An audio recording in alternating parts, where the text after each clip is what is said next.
Hi, folks. I'm back and reviewing, guess what? Another James Bond film. I thought after reviewing last week's No Time to Cry, um, I thought that I would actually review a decent James Bond film this week, just to get our hopes up because.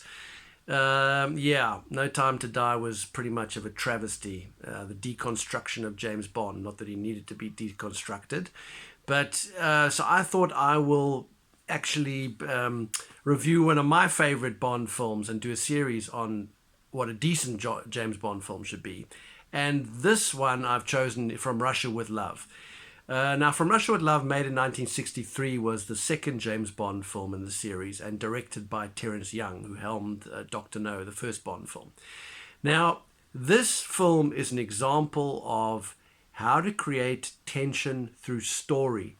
You know, if you look at No Time to Die, a couple of action sequences, but a story with absolutely no teeth, no tension, undeveloped. From Russia with Love is the complete opposite of that. It's a brilliant story and a brilliant script. It almost feels like a Hitchcock film. It's so intricately plotted. I'm going to get into that in a second. So in the opening scene, we have a fantastic sequence where James Bond is stalked in this nighttime garden by this mysterious blonde assassin who ends up killing him.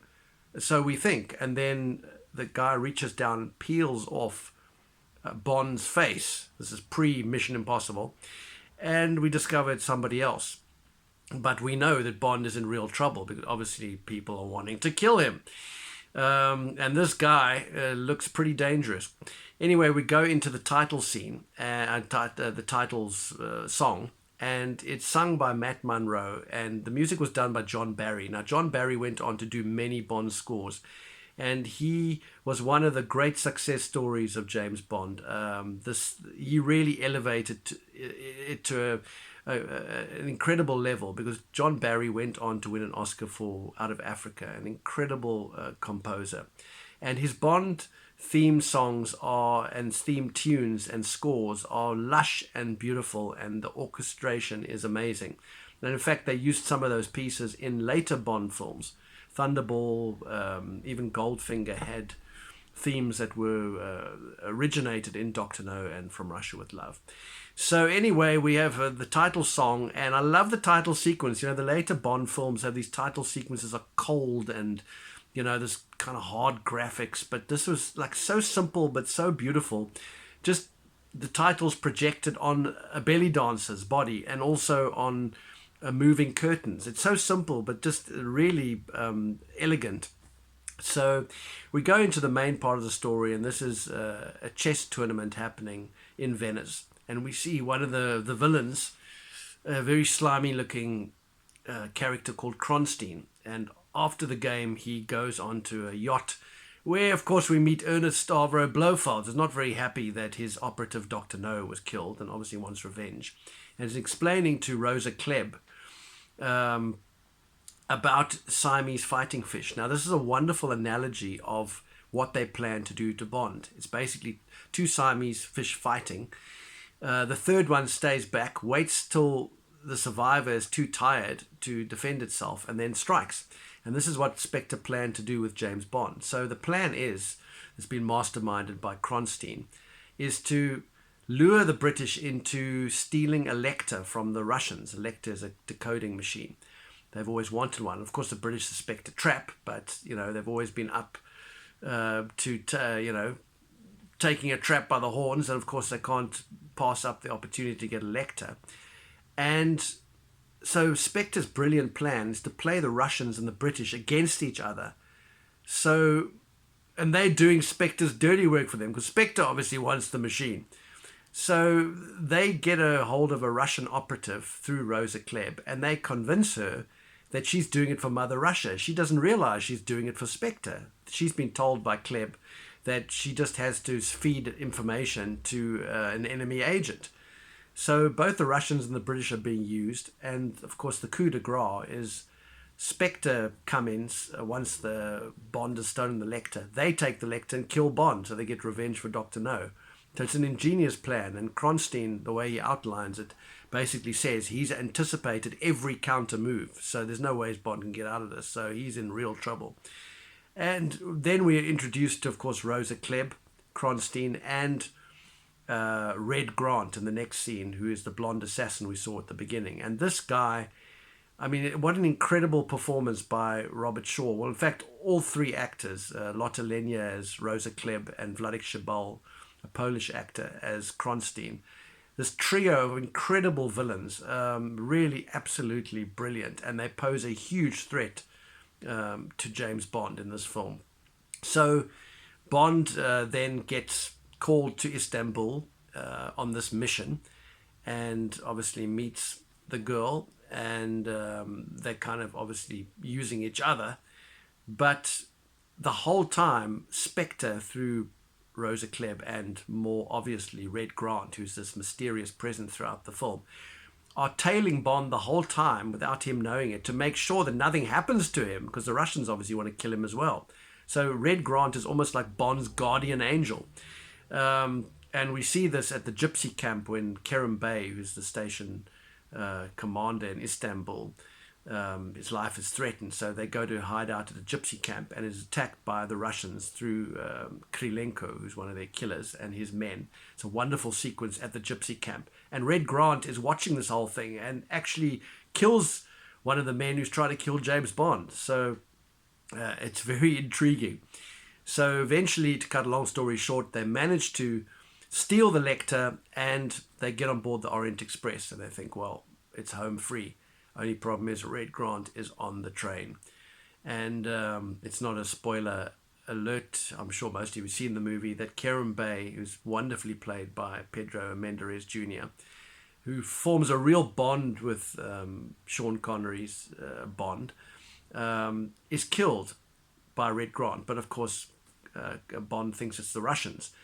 And it's a really beautiful moment, because there's been such an incredible chemistry between the two actors and a friendship that, and Kerim Bey is such a wonderfully rounded character, unlike all these characters, supporting characters in No Time to Die that weren't given any screen time. So you really feel something when he dies. And Bond then, of course, gets off the train at one of the platforms to tell Kerim Bey's son that his father's been killed. And he tells him to send a message to M, to send their agent from Y Station to meet them at Zagreb. And Red Grant has overheard the whole conversation. It's a beautiful sequence where, in fact, as Bond's walking along the platform, Red Grant is walking on the train that's stationary, parallel to Bond, but Bond, of course, can't see him because he's looking behind him. And Grant, lit by the train's the inner lighting, is this kind of angel of death stalking Bond and listening to the whole conversation. So he gets off the train before Bond at Zagreb, kills Nash, who was the agent supposed to, and poses as Nash, and then of course knocks out Bond on the train at an opportune moment. And then we get the explanation of how Spectre have pulled the wool over Bond's eyes. And it's a fantastic scene, absolutely brilliant. Robert Shaw really pulls out the stops. It's a chilling performance. I mean, he says to Bond at one stage, the first one will kill you, not even the second, not even the third, not until you crawl over here and you kiss my foot. And you really realize this is a real threat to Bond. And it's a fantastic fight sequence in the train, way before Daniel Craig. This fight scene is gritty and it looks dangerous. You know, the Craig fights were kind of choreographed. This looks wild and unchoreographed. And in fact, both actors got quite injured doing this fight in this confined space. In fact, the whole sequence on the Orient Express is brilliant. Hitchcockian. It's tense in this confined space, and Bond manages to turn the tables and heads off to, and of course we have a couple of outdoor sequences. Bond running away from a helicopter across these Balkan plains, which was in fact shot in Scotland, and then a lake sequence which was also shot in Scotland, meant to be obviously Eastern Europe, and then they get across to Venice, where they think they're home and dry, and Lotte Lenya's Rosa Klebb is waiting for them with her spiked poisoned shoes. So there's a sting in the tail. This is a fantastic movie. It's tense, it's thrilling. The plot moves along. It's taut, it's tight. The dialogue is sparse. It's well thought out. This is really a very fine screenplay. And this is an example of how to script an action thriller. Every character is well written, serves the story, and is a real threat to Bond.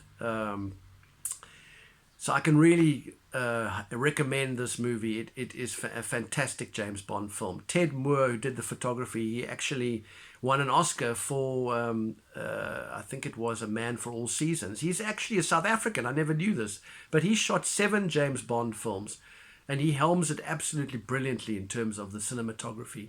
I mentioned that sequence before with the tracking shot, the Hitchcock shot on the train, on the platform. Then there's a sequence in the Saint Sophia Mosque, which also feels straight out of Hitchcock, beautifully lit and beautifully shot. So Ted Moore's cinematography, in fact, he won a British Society of Cinematographers Award for this movie, for From Russia with Love, and he won a BAFTA for From Russia with Love, so which is probably the first awards that a James Bond film got.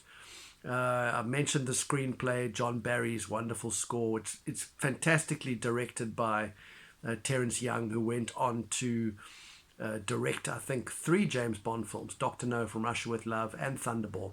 And you can see Sean Connery growing into the role. I mean, he was fantastic in Dr. No, but in this movie, he really kind of comes into his own. The style and the elegance was very much Terence Young taking Connery aside and giving him the right clothes, the right way to move, the elegance. A lot of that was the influence of Terence Young.